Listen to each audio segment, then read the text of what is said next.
remercie, mes chers collègues. Voilà, Marseille en grand affiche l'ambition d'investir pour l'avenir de nos enfants et l'accès à une alimentation saine joue un rôle essentiel dans cet avenir. Vous le savez maintenant, nous avons placé la relance de l'agriculture urbaine au cœur de notre politique municipale d'alimentation durable,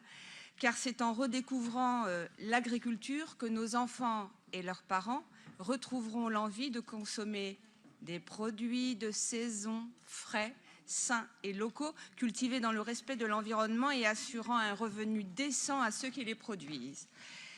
Mais vous savez aussi que le diabète et les maladies cardiovasculaires liées à une mauvaise alimentation causent chaque année des milliers de morts. Et l'obésité progresse considérablement chez nos tout petits enfants, surtout issus des familles les plus précaires.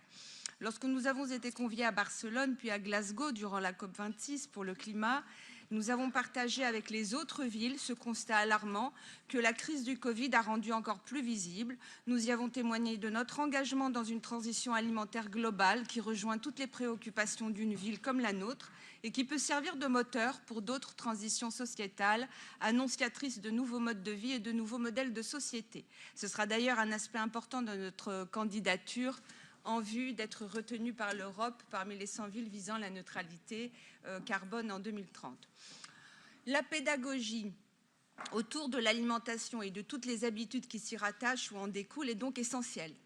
C'est la raison pour laquelle nous saisissons chaque renouvellement des DSP de nos fermes pédagogiques et relais nature comme une occasion de renforcer et d'élargir le projet éducatif principalement à l'intention des enfants, durant le temps scolaire et hors temps scolaire, et les nouveaux agriculteurs et agricultrices sont de plus en plus aptes à accomplir de telles missions et demandent d'élargir leurs activités à l'animation des territoires. Voilà, et nous pouvons ainsi remercier les délégataires de l'association TICA d'avoir proposé sur la ferme des Collets des Comptes dans le 12e arrondissement de Marseille un projet pédagogique ambitieux et je les remercie d'avoir mis en place avec les autres acteurs de l'éducation à l'environnement